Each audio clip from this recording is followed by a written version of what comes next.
How to send a file on WhatsApp for iPhone. You can send a file on WhatsApp for iPhone either on a group of person or to a specific person.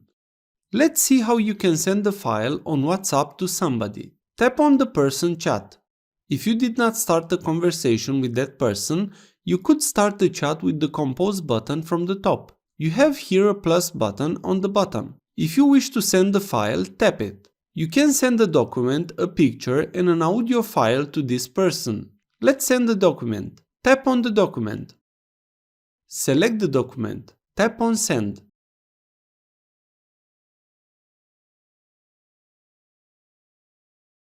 Let's send an image to the chat.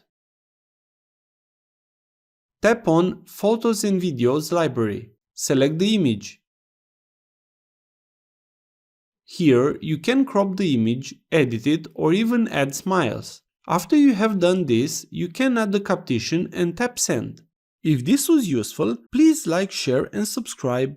You can also watch more videos from the right. Also, if you have any questions, please ask them in the comments area below.